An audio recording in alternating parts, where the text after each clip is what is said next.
Okay, recording has started. I'll let everyone in.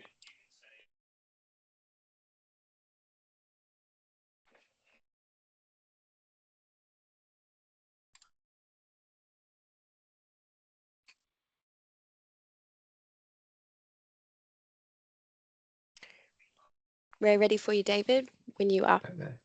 Thank you very much. Good afternoon, everyone. My name's David Crops, and I'm the chair of this meeting of the Northern Beaches Local Planning Panel. I'll introduce the other panel members in a few moments. My apologies that we're starting just a couple of minutes late. We had a couple of IT problems at my end, but they're now solved. Before I start, often I give an introduction to what the panel does and our function within the whole planning system or planning approval system. Would those of you who are attending as speakers, who essentially are representatives of the applicant, would you like me to do that? Or are you happy for me to go straight into the agenda? What do you prefer? I'm in your hands, Mr. Chairman. I've been to the panel before. Okay, thank you, Michael. Sally? Yeah, Sarah, sorry. I go by both. And who else have we got? Mark Baxter? Yes, I'm fine to just go. You're fine? Okay, that's all good. Right, okay. So I won't do the introduction in terms of the function of the panel and so on, but there is a number of procedural matters I need to just quickly go through to commence the meeting. Firstly, welcome you to the Northern Beaches Local Planning Panel on Wednesday, the 3rd of December. This is the public component of the meeting. Prior to this public component, we had a briefing of the panel by the council planners. We're now having the public component, and then once we've completed the public component, we'll then consider a number of non-public meeting items, and then we will move into, again, in closed session to determine the matters before us. My face. The only matters that we have in the public meeting today are two matters that relate to 316 Hudson Parade, Clareville. One is demolition works and construction of a dwelling house, and the second one relating to that particular address is construction of a swimming pool.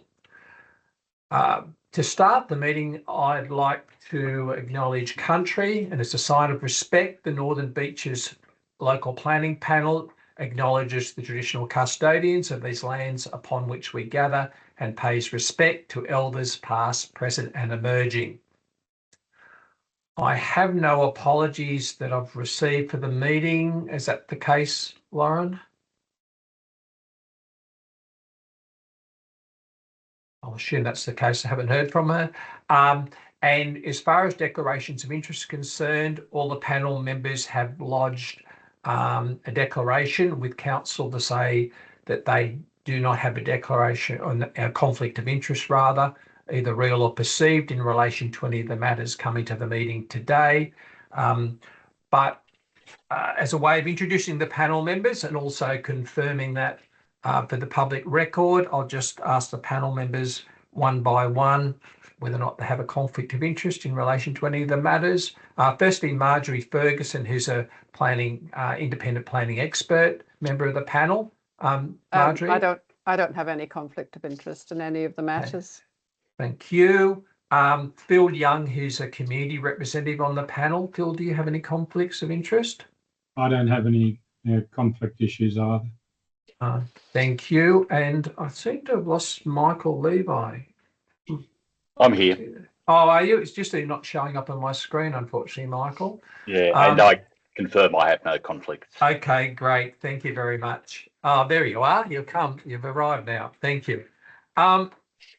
So the minutes of the previous meeting of the 19th of November 2025 have been contained on council's website in the component that deals with the local planning panel, and they were adopted by the chairperson, and as I mentioned, have been posted. That brings us on to item 4.1, which is DA 2025/5080, 316 Hudson Parade, Clareville, demolition works and construction of a dwelling house. There's a recommendation for the panel from the council that the panel refuses the application, but that's a decision for the panel to make. So the panel being an independent entity of the council. Normally what I do is I ask for any objectors to make a presentation before the panel. Today we have no objectors, but we do have a number of representatives of the applicant. Mark Baxter, who I understand is the architect, Michael Staunton, who is a barrister, and Sarah McNeely, who's from Watermark Planning. I do also have Tony Walls, the owner, down, but I don't think he's present today. Is that correct? Yeah, I'm here, David. Oh, you are there. Sorry, I can't see you either on the screen, so I apologise for that.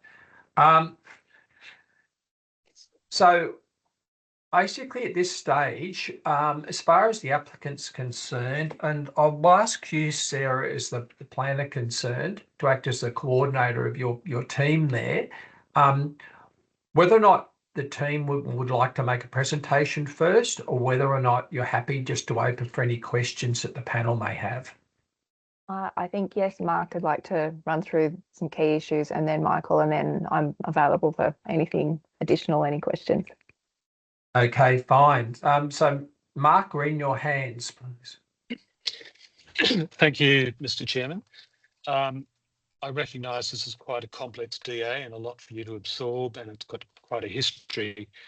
If I could just go over that overview, we do have an approval for an existing house renovation, including the granny flat, which is DA 2020-1591, and substantial commencement has occurred on that by way of a major retaining wall on the site. What happened is, at a certain point, we decided to add what's called the den, or a basement component to the building, and also amendment to the swimming pool DA, which is coming up as a second item. We also discovered structural problems with some of the building work and moisture problems with the basement of the house. So the decision was made at a point to demolish the totality and rebuild. We had early meetings with council's in-house planners and received an RFI, which we gave detailed responses to. We left that meeting with the understanding that the non-compliances with regard to height and landscape were acceptable if they weren't any worse than the existing approval, as long as we met their concerns regarding the excavation. I guess the excavation and extent of that is one of the main issues which Michael Staunton will deal with, and you have on hand a memorandum from Mr. Ian Hemmings, which deals with that in great detail beyond my ability. What I can say with regard to the extent of excavation, I looked very carefully and closely at the impact on the finished landform. Mark, you're breaking up a little bit. Due to minimising an impact. Right. Is that I could take my face off and that might help? No, we can still understand the sentence, just that occasionally it's dropping off a word or so. So I'll let you know if it gets too bad and I can't follow it, but it's not critical at the moment. Thank you. So I guess the point needs to be made that the den is entirely underneath an existing driveway and building form, not under new existing landscape area, so it has minimal impact. It's also virtually not visible from any of the elevations. From the streetscape, you're looking down the hill, so you don't see it at all. From number 314 to the north, which, by the way, is owned by Tony Walls also, it's his property. It's not visible because it's underground.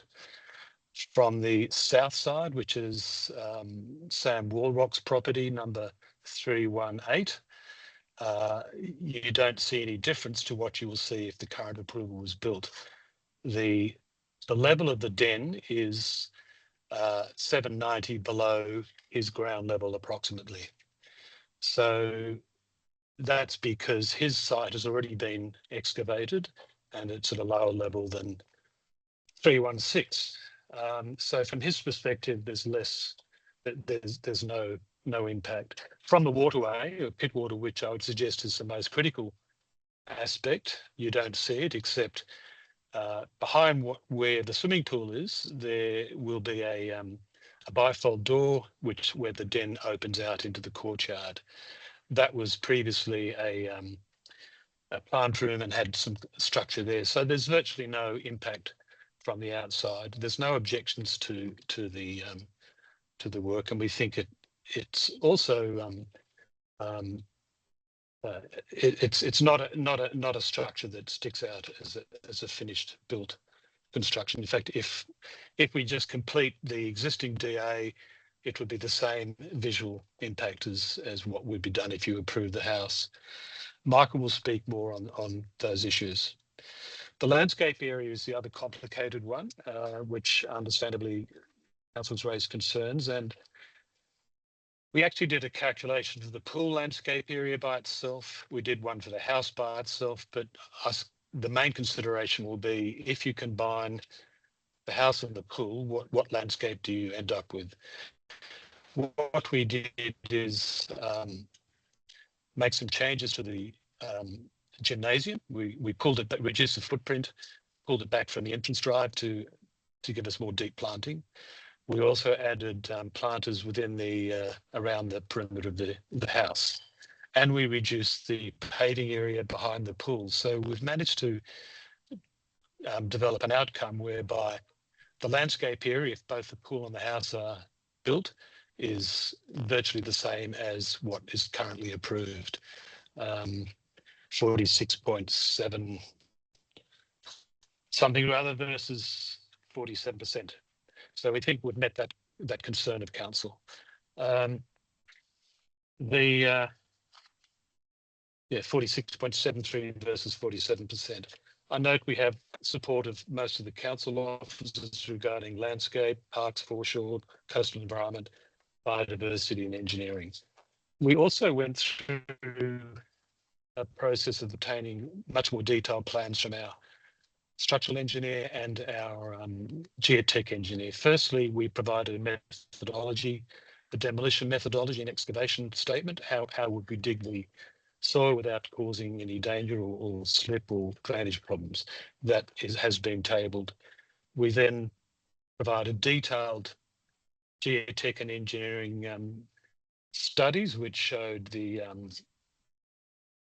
built form with the piering and the piles around the edge would not be a danger to any adjoining buildings. The drainage is managed properly. So I think that's been accepted by the council's staff.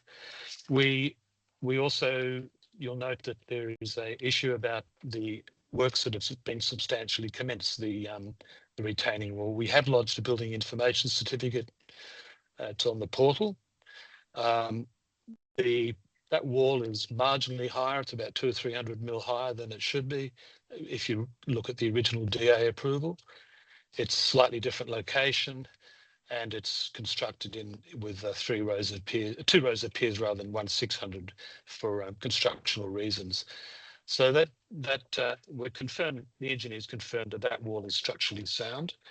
I think Sarah will deal with the issues relating to planning approval of a new building attached to what is the term, unapproved works.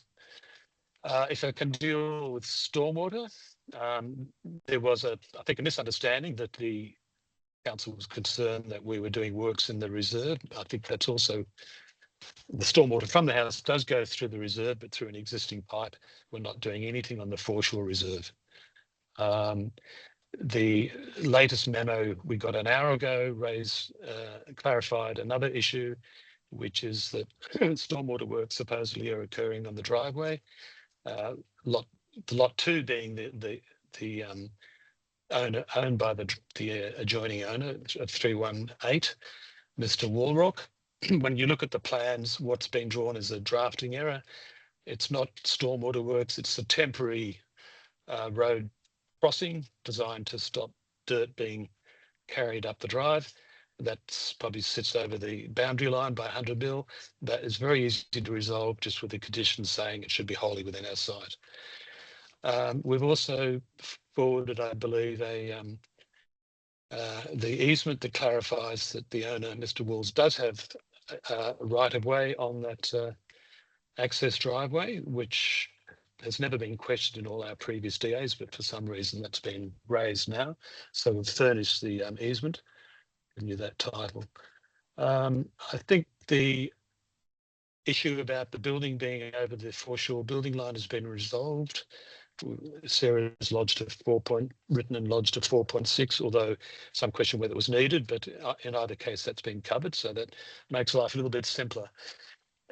Finally, on the height issue, the non-compliant height is for a very small area of you see it on the cross section of the upper bedroom. It's no different to what's already being approved, but because it's a total demolition, I understand council applies a different lens to the approval process.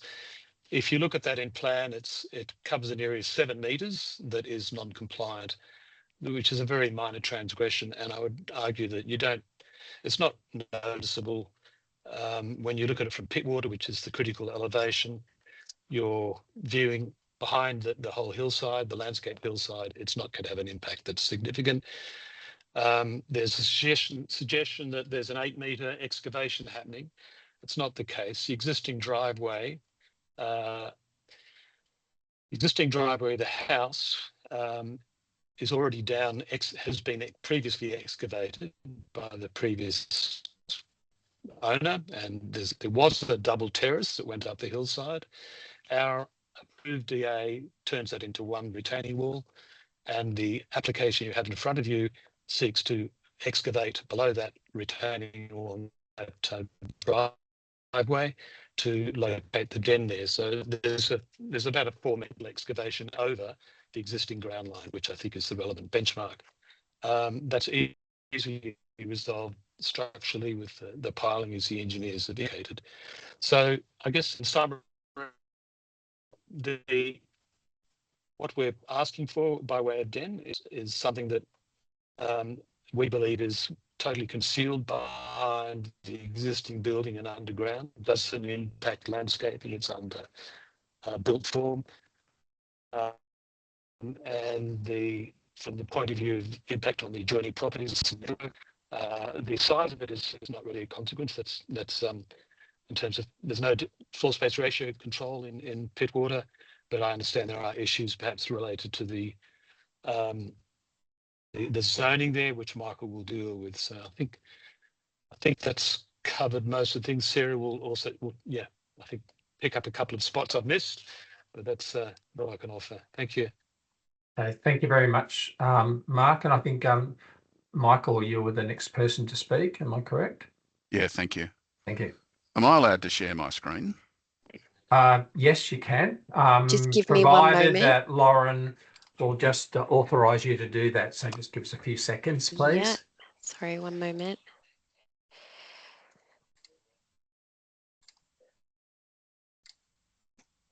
Okay, Michael, you should be able to. Okay, thanks. So I just wanted to talk to you about 4 things, which are the legal issues. I'm happy to answer any questions in due course. Sure. The 4 things I want to talk to you about are, firstly, the zone objectives. The second one is reliance on illegal works. The third one is the foreshore building line in relation to the pool plant. And the fourth one is in relation to owner's consent. Now, I'll share my screen now to put up the zone objectives. So can you see those zone objectives there for the C4 environmental living? No sharing's occurred yet. No sharing yet, okay. Try again. Here we go. Hopefully Jackpot. now. Yes, we have it. Thank you. Yes. Okay, thanks. Now, what's been put against us is a suggestion that we are not a low impact residential development. And Respectfully, that is not the test. And there's case law now on this from Justice Preston, the Chief Judge of the court. The way these objectives work is that the first objective, to provide for low impact residential development in areas with special ecological, scientific or aesthetic values, is descriptive of what the zone does. So it's not a requirement that you be low impact residential development. That work is done in the permitted uses. So when you look at the permitted uses and you look at the forms of residential accommodation that are permissible in the zone, they are effectively dwelling houses, group homes, which are low impact by nature. So you don't have to, in any event, there's no requirement to be consistent with zone objectives. There's a requirement to take them, or to have regard to them. But the case law says that effectively that first objective is descriptive. And if you compare C4, C3, C2, you'll see they all start with a similar objective that describes the zone. The difference in them is they stretch to cover different values.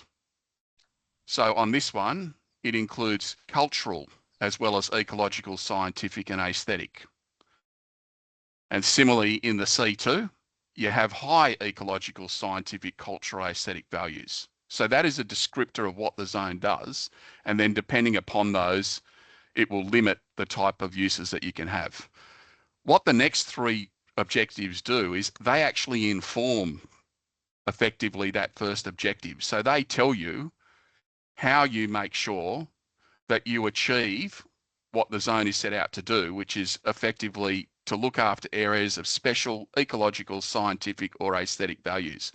The only things that have been identified by the council officers in the assessment is aesthetic values and ecological values. There hasn't been any strict scientific value that's been identified for this land. So when you look at that second objective, it's to ensure the residential development, which is a dwelling house by nature, low impact, does not have an adverse effect on those values. There's nothing in any of the reports that suggest we have an unacceptable impact on aesthetic values or special ecological values. There was a concern that there were some trees below the pool that had not been assessed. An arborist report has now been provided, and that arborist report says that those trees will be retained. There was also a landscaping referral that said there was to be some planting in front of those retaining walls, and if that was done, the aesthetic values or the landscape setting would be maintained. The third objective there is to provide for residential development of a low density, we're low density because we are a single dwelling house, and scale integrated with the landform and landscape. That does not mean that you cannot have excavation on the site. That is not what it says. It's about effectively integrating landform and landscape. We have a footprint that is approved. We are now proposing some additional excavation for the den entirely within that footprint but below it. This is not a case of benching the site and all the areas around the dwelling so that you effectively wipe out the landform. The only area of landform that is affected is the landform within the footprint, which is contemplated by the controls where you're allowed to have a dwelling house.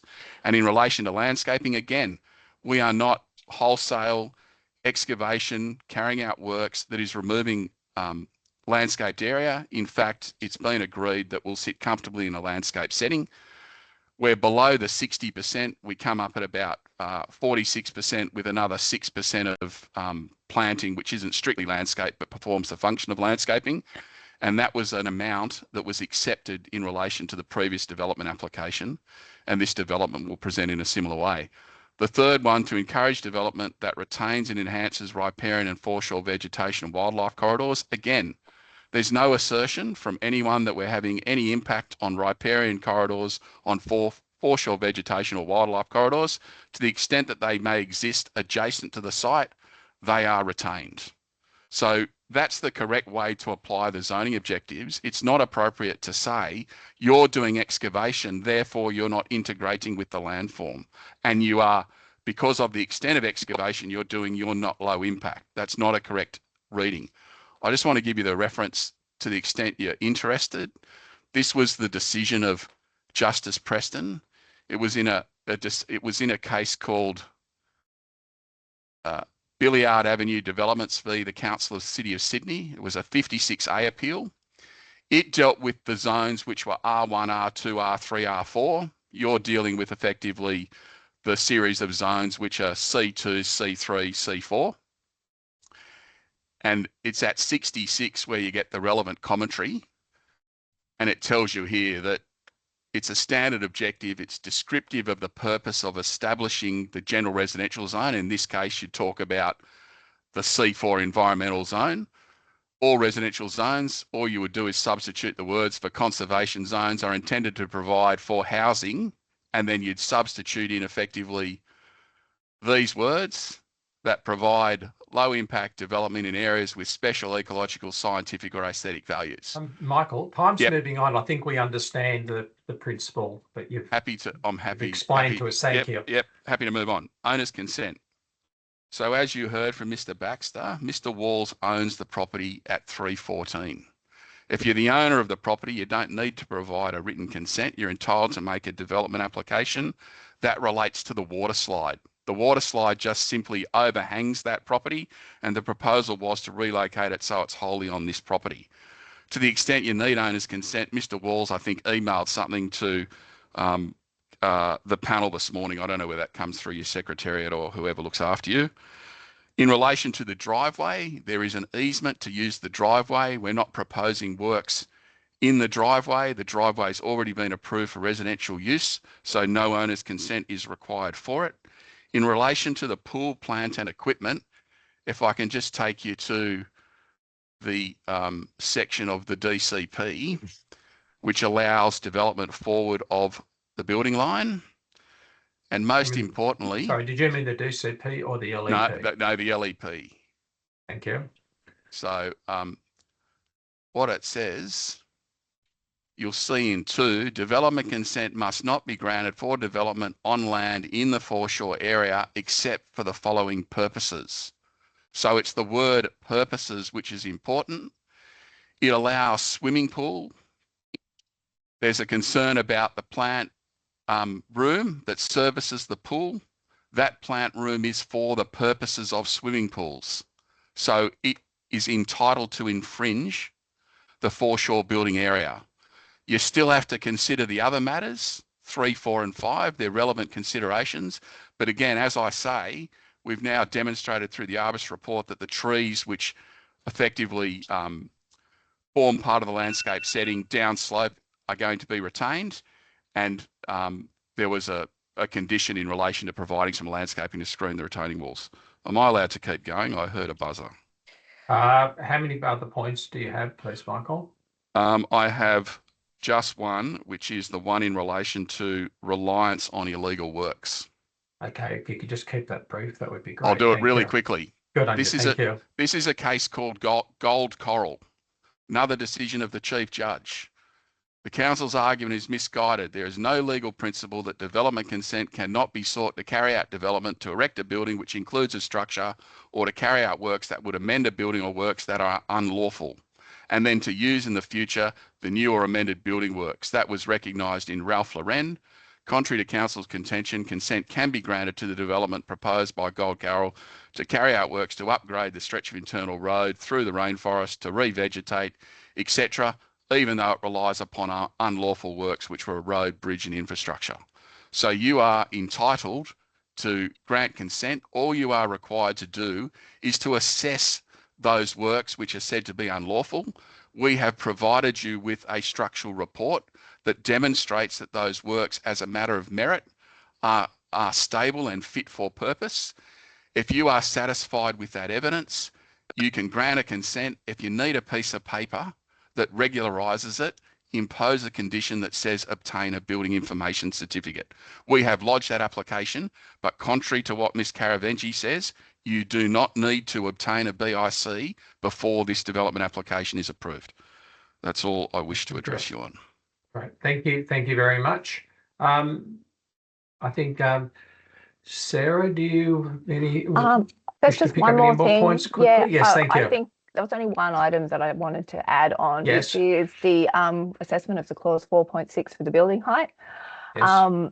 it specifically said in that clause 4.6 assessment that by the officer that the visual scale was compatible, and the consideration seemed to fail based on excavation, which really shouldn't form part of the assessment because we should be measuring from the existing ground level. So I just wanted to point out that I think that that assessment is flawed and that it actually does find that the visual scale is compatible, which is what you're looking for. That was the only other additional point. Great. Thank you. I might open now for any questions from the panel. Panel members, do you have any questions of the applicant's team? Put your hand up, please, so I can see if you do. No? Michael Levy. Yep. Thanks. It's a question probably for Mark, just to understand exactly what works are proposed in this application and what works you're relying on the previous approval for. So, say for example, the driveway, what works are to be carried out outside of the property in the driveway as part of this application? There's no works to be done on the driveway outside this property. It doesn't need to be changed. The changes to our internal roadway are entirely within our property. The existing roadway within our property doesn't have the correct levels and swept paths to allow vehicles to get into garages, so that will be redesigned, but we're taking the starting point at the crossover. Does that answer your question? The issue about drainage was, if you look at the No, it was drainage, really just the driveway. And so, are there further works to be carried out in the driveway as part of the other CC? No. Or the other approach? So there's absolutely no work to be carried out outside of the property. Correct. Okay. And it's a little bit unclear from plan DA 1211. I'm just looking at the differences between the construction certificate approved retaining wall and what's approved as part of this application. Not sure if you've got that plan there. I'll have to dig it up. I think I know where you're coming from. Are you talking about the wall that's been built? Yeah. So the current DA plans show three rows of piers, piles. Sorry, and it says 2 of them have been approved under CC, and there's a new row of piers.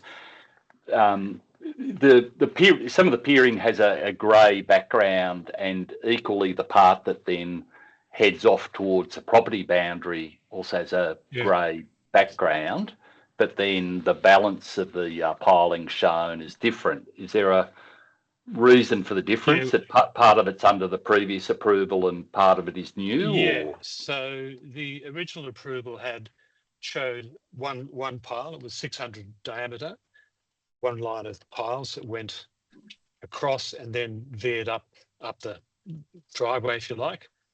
When they constructed that, they couldn't get a 600 wide piling rig on the site, just too big. So the engineers changed it to 2 450 wide piles. So what was built is 2 450 wide piles. In the application you have in front of you to build the den, we added a 3rd row in front of that, which just goes straight across the back of the den. And that goes to a deeper level. And that doesn't go back up the driveway. So there's a triangular wedge, if you like, between the approved and as built piles and the proposed one, which is planted or which is soil and has the driveway over it. Mark, just to be clear, the grey piles are already constructed and the blue piles are new. Yeah, that's can I just ask a question there? Because on the plans, I think there might be a drafting error, because the new rows of piles, there's the word new row of piles, and an arrow is pointing to the ones that are shaded grey on that plan, and the existing 2 piles are shown, got an arrow going to a blue shaded line of not of piers rather. Right. And so it's actually got 2 in grey and 1 in blue, and the blue one is actually allegedly the existing ones. Yeah, well, that would be incorrect. The where are we? Which drawing are you looking at? If you look at the 1211, I think it is. Yeah. Okay. Yeah. Yep. So 1211. Yeah. So the straight row of piles which runs along the bottom is the new one. Yeah. It's mine aren't exactly. Okay. So the labeling. Okay. So the labeling is correct, but the colouring is wrong. Yep. Yeah, new Okay, rows of piers, that's correct label. The existing 2 rows of piers under that CC is also correct. And just to And take then, that further, moving from, so the row of 3 piles, there's then a staggered set of piles that runs out to the front boundary. Part of that area has a grey background, which I take it is existing, and the balance has no grey background. So are they new piles under this application? No, I think that piling has gone right up to the boundary. Mark, sure that's Mark, great. I can give some clarity to this. If you completely ignore the colours, they're all. I'm not quite sure why they're coloured differently. If you just took the straight row that says new row of piers, which is the 3rd row that goes straight across, that's proposed under this DA. The rest of the piling is complete and is in place. What about from the row of 3, the new row of piles in front of the existing ones, then extending further to the right, adjacent to the den? Are they new piles? Yeah, they're all existing, Michael. The ones that go off at about a 30-degree angle that have got the step in them, they're all in. They all exist. No, the other ones that run straight ahead along the balance. The ones that run straight ahead would be under this DA. Yeah, that's it's very difficult to understand from the plan. I can completely understand that. Sure. Looking at this drawing. So can I just clarify? The new row of piles are ones that extend from property boundary to property boundary in a straight line. Correct. yes. Okay. Perfect They description. also, if you go to the next drawing, 1212, that shows the next level up. That's probably an easy one to understand. The piles that are shown there are the existing ones that have been built, and there's a faint grey one, which is the 3rd line, which is below ground. So that shows you what's been built. Okay. Thank you. That's all I had, Mr. Chair. Thank you. Yeah, Any so other? the intention is to provide a little dry walkway around the den, which is there's a wall inset from those piles, so you can make sure it's dry. Okay. Any other questions from the? Oh, yes, Phil. Yeah, I have one. Just a point of clarification. I understood from what was said initially that the percent of landscape area is around 50%. I think it was 40 something, but close enough to 50%. Is that correct? Yeah, it's a bit complicated. If you just take the house DA by itself and forget about the pool DA, we've managed to achieve 50% landscaping. If you then add the pool to it, we lose a bit of landscaping because of the pool, but the overall site landscaping ends up at 46.76, which is compared with what's approved now, which is 47%. So it's kind of a bit of funny numbers because of this separation of the 2 DAs, I'm afraid. Yeah, no, I understand. Thank you. But yeah, you understand that in environmentally sensitive areas like this, you're meant to have Yeah. 60%, not 50. That's right. Yeah, I do. Okay. The Fine. only comment is that what's been approved already and what can be built is 47%. Okay, thank you. Any other questions from panel members? No. I just had a what I call a practical question.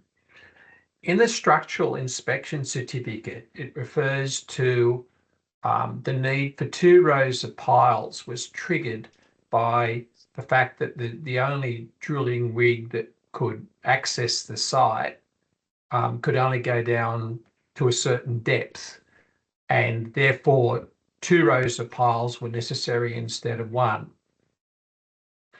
Then when you read the geotechnical report for the new proposal, which we're considering today, it refers to the new rows of piles will need to go down to a depth below that of the existing piles or piers.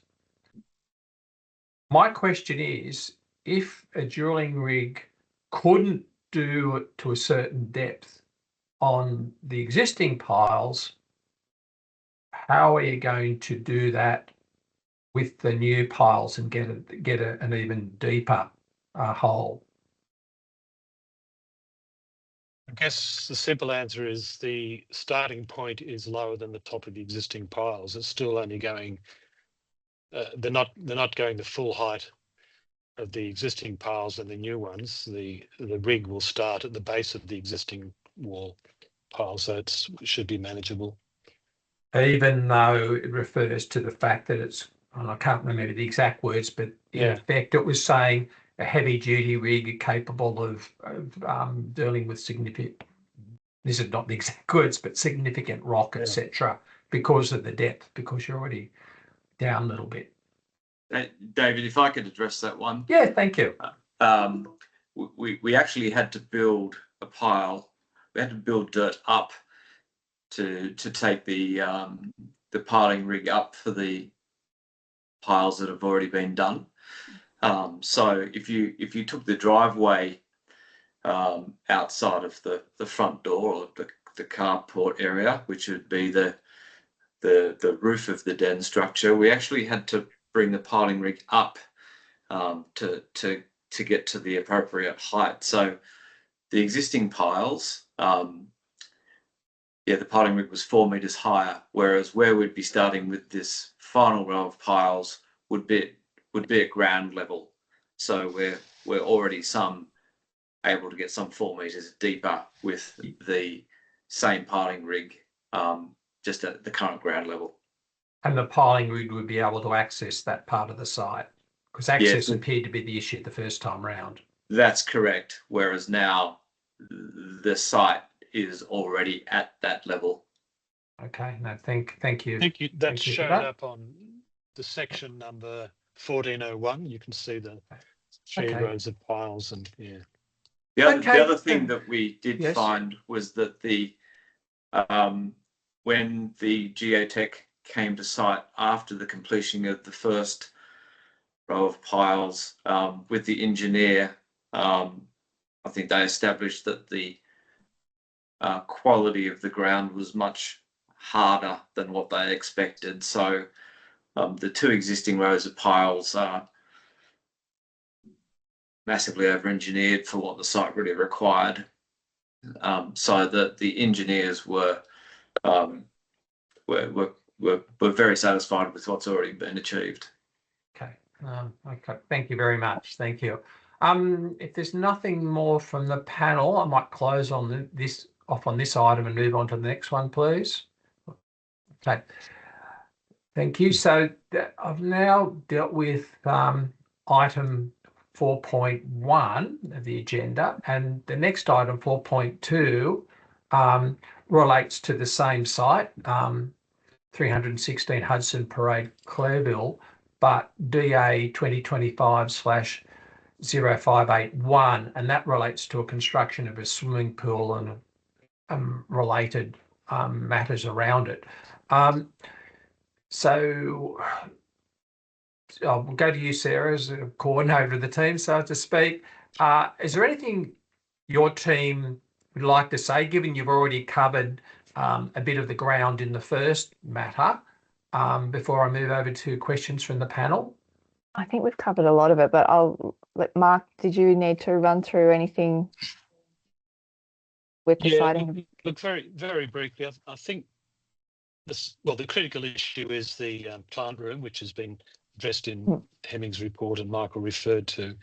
I would point out that land where the pool is going up to the retaining wall is fill. It's fill because it was cut. That's what the soil came from the courtyard behind that we've been talking about. So it's disturbed land.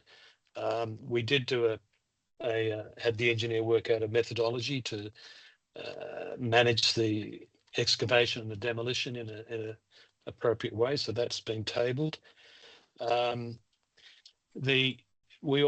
assume you've had a look at the rendering we provided. We don't believe you'll see virtually anything from down below the walkway. There's the public walkway at the edge of the waterfront, which looks up very steeply at this. The intention is that the plant room wall is planted out with the ficus to match what's adjoining. There will be a spillway with an infinity edge pool, which is very popular up there in Pittwater for obvious reasons. There's one advantage with what we're doing is that we'll be able to remove the glass balustrade along the front edge of the pool compared with what's there now. So that will have less impact and less reflectivity from the western sun. So we've covered, the arborist report has been submitted and been accepted. So I think the only other issue is comment that the boundary of the pool is 900 mil, not a metre. That occurs in one point on the northwest corner, but from that one point, the pool tapers back to become 2.4 away from the boundary. So it's a very minor issue that can be rectified if necessary. So let's open up to questions, I think. Thank you. Thank you. Panel, any questions? No. Okay. Well, thank you, everybody. And thank you, applicants and your team, for your providing those descriptions. And I do note we've actually been very generous with our time this morning, so that we understand the complexity of this development, and we wanted to make sure it had a good hearing and you had a good opportunity. So once again, thank you very much. That concludes the public component of the planning panel meeting. So I'll now like to close that component of the meeting. If I could ask everyone other than panel members to log off, please. And once again, thank you very much. Thank you. Well,